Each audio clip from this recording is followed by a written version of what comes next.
बिहार के मुख्यमंत्री नीतीश कुमार जी बवाल करने के मूड में लग रहे हैं। कुछ समय पहले उनका एक भाषण आया था जिसे ऑब्सीन कैटेगराइज कर दिया गया था, क्योंकि वहां पर वर्ड्स का सिलेक्शन कुछ और ज़्यादा बेहतर हो सकता था। तो उन्होंने एक अश्लील भाषण दिया जिसके बाद काफ़ी ज़्यादा बवाल रहा, और अब उन्होंने एक बार फिर से कुछ कर दिया है जिसके बाद अपोजिशन पार्टीज ने उनके ऊपर निशाना साधना शुरू कर दिया है। ये मामला है छुट्टियों का। आखिर छुट्टियों के इस मामले में ऐसी क्या बात आ गई है कि बिहार को इस्लामिक रिपब्लिक ऑफ बिहार कहा जा रहा है? आखिर इसके बारे में इतनी कंट्रोवर्सी क्यों है? आप देख रहे हैं पीडब्ल्यू ज्ञान कोश और हम एक्सप्लोर करेंगे ये पूरा मामला। ये मामला है हॉलीडेज का, ये मामला है छुट्टियों का। लेकिन छुट्टियों के इस मामले में इतना बवाल करने की क्या बात है? 2024 में बिहार के स्कूल्स में कितनी छुट्टियां होंगी? बिहार के एजुकेशन बोर्ड ने छुट्टियों की लिस्ट जारी कर दी है। इस लिस्ट को देखने के बाद अपोजिशन पार्टीज नीतीश कुमार जी से बहुत ज्यादा नाराज हैं। इतनी ज्यादा नाराज कि बिहार को इस्लामिक रिपब्लिक ऑफ बिहार का दर्जा देने की बात की जा रही है। आखिर छुट्टियों के इस मामले में ऐसी क्या खास बात आ गई कि इसे इस्लामिक रिपब्लिक ऑफ बिहार का दर्जा देने की बात की जा रही है? बिहार में अगर स्कूल हॉलीडेज की लिस्ट को खंगाला जाए तो हम देखते हैं कि समर वेकेशन को बढ़ा दिया गया है। जो समर वेकेशन पहले केवल 20 दिनों का हुआ करता था, उसे बढ़ाकर अब 30 दिनों का कर दिया गया है। लेकिन ये 20 दिनों से 30 दिनों की जो बढ़ोतरी हुई है, यहाँ पर कुछ फेस्टिवल्स को कट किया गया, यानी कि कम किया गया। जो फेस्टिवल्स कम किए गए, बिहार डिपार्टमेंट ऑफ एजुकेशन के द्वारा रिलीज्ड हॉलिडे कैलेंडर में उनमें निशाना हिंदू फेस्टिवल के हॉलीडेज को बनाया गया। और यही कारण है कि ये मामला कंट्रोवर्सी में चला गया और लगभग सारे ही न्यूज़पेपर इस मामले को बहुत हाईलाइटेड वे में कवर कर रहे हैं। बिहार ने ऐसा करते वक्त कुछ हिंदू फेस्टिवल्स के हॉलीडेज को स्क्रैप कर दिया है और कुछ मुस्लिम फेस्टिवल्स को ज़्यादा तवज्जो दी गई है, जैसा कि आरोप लगाया जा रहा है।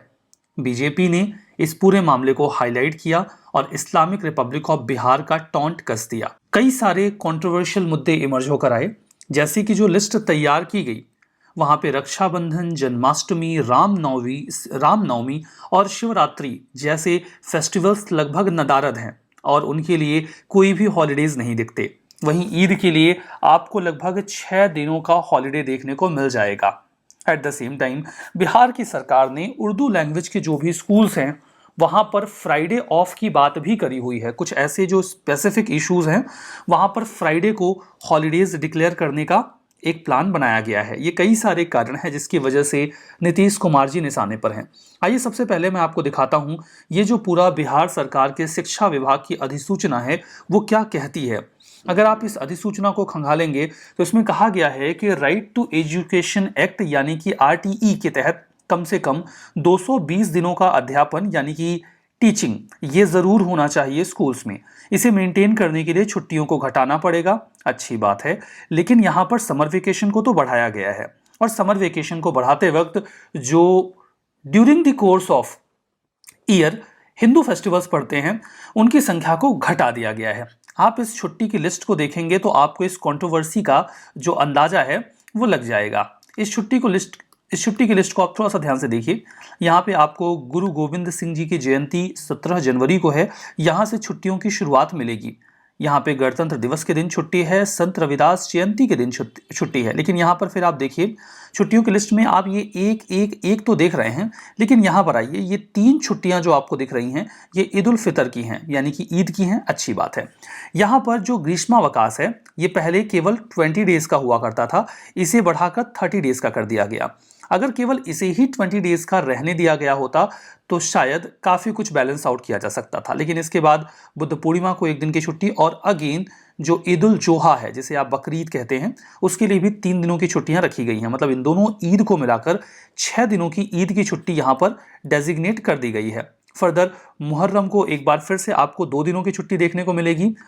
यहीं पर आप अगर थोड़ा सा ध्यान दो तो दुर्गा पूजा के लिए सिर्फ 1 दिन की छुट्टी ही डेजिग्नेट की गई है। यहाँ पर दुर्गा पूजा सप्तमी के लिए एक दिन की और दुर्गा पूजा के लिए एग्जैक्टली 2 दिनों की छुट्टी ही डिक्लेयर की गई है। दीपावली की छुट्टी सिर्फ एक दिन की, ये कंट्रोवर्सी का सबसे बड़ा कारण है, क्योंकि दीपावली पर इन जनरल 3 से 4 दिनों की छुट्टी हमेशा से होती रही है लगभग हर जगह पे। और कंट्रोवर्सी इरप्ट होती है जब छठ पूजा पर केवल 3 दिन की छुट्टी दिखती है। इनफैक्ट पूरी साइकिल में दीपावली और छठ पूजा पर लगभग 8 दिनों का हॉलिडे कन्वेंशनली रहा करता था, और अब तो बिल्कुल इसे हटाकर 1 और 3 कर दिया गया है। इस लिस्ट में कुछ छुट्टियां तो बिल्कुल गायब ही हैं, जैसे आपको यहां पर रक्षाबंधन तो दिखा ही नहीं होगा। ये कंट्रोवर्सी के बड़े रीजंस हैं जिसकी वजह से बिहार की सरकार निशाने पर आ गई है। तो बिहार की गवर्नमेंट ने जो लेटेस्ट हॉलिडे कैलेंडर जारी किया है, वहां पर पॉलिटिकल अप्रोच शुरू हो गया, that has been released by education department of Bihar, जहां पे कई सारे हिंदू फेस्टिवल के हॉलीडेज को कट शॉर्ट कर दिया गया है। यूनियन मिनिस्टर अश्वनी चौबे के अकॉर्डिंग ये जो कैंसिलेशन हुआ है हिंदू हॉलीडेज का, फेस्टिवल्स का, एक्चुअली में ये मुस्लिम हॉलीडेज जो ईद के हैं उनको एक्सटेंड करने की वजह से हुआ है। ऐसा करते हुए उन्होंने जो लिस्ट है हॉलीडेज की उसको ट्वीट किया और कहा कि ये तुष्टीकरण की जो सरकार है वहां पर नीतीश कुमार जी इसकी चपेट में आ गए हैं और वो ऐसा सिर्फ वोट बैंक के लिए कर रहे हैं। कंट्रोवर्सी में यही है कि देखो, कारण तो ये था कि राइट टू एजुकेशन एक्ट कहता है कि 220 दिनों का टीचिंग होना चाहिए और उसके लिए काम किया जा रहा है, लेकिन इसके लिए हॉलीडेज कट शॉर्ट नहीं करने पड़ते अगर समर वेकेशंस को ज्यों का त्यों रहने दिया जाता। आप 220 डेज मेंटेन कर सकते थे, जो समर वेकेशंस 20 दिन के थे उन्हें 20 दिनों का ही रहने दिया जाता। इसे 30 अगर ना करते तो बाकी सब कुछ बैलेंस हो जाता। अब आप यहाँ पर देखो तो ईद उल फितर और ईद अल अधा, जिसे आप बकरीद कहते हो, इन सब को मिलाकर 6 दिन की छुट्टी दी गई है और ऐसा करते वक्त हिंदू हॉलीडेज को कट शॉर्ट कर दिया गया।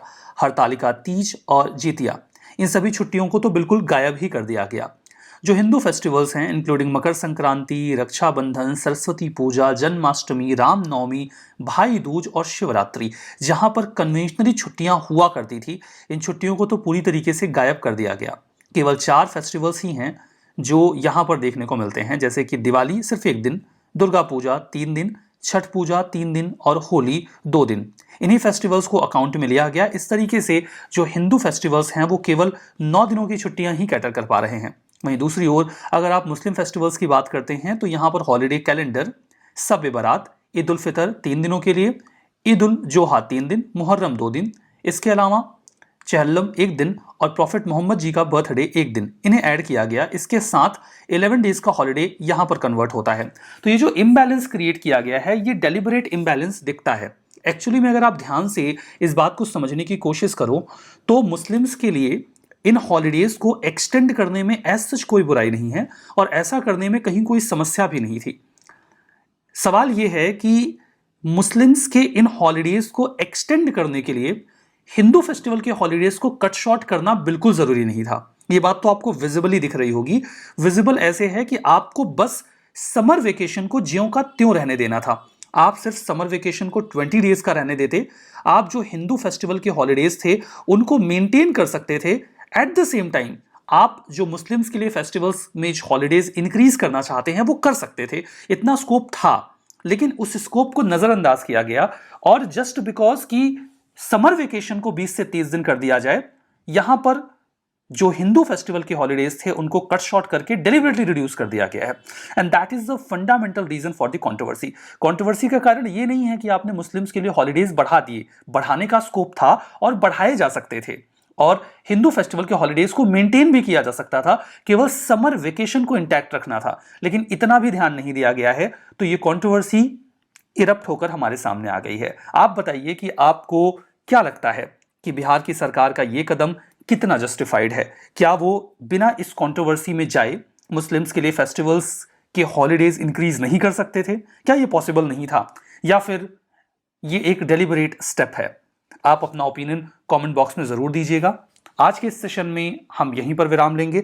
मिलेंगे एक और कंट्रोवर्शियल, इंटरेस्टिंग और नॉलेजेबल सेशन में। तब तक के लिए बहुत बहुत धन्यवाद।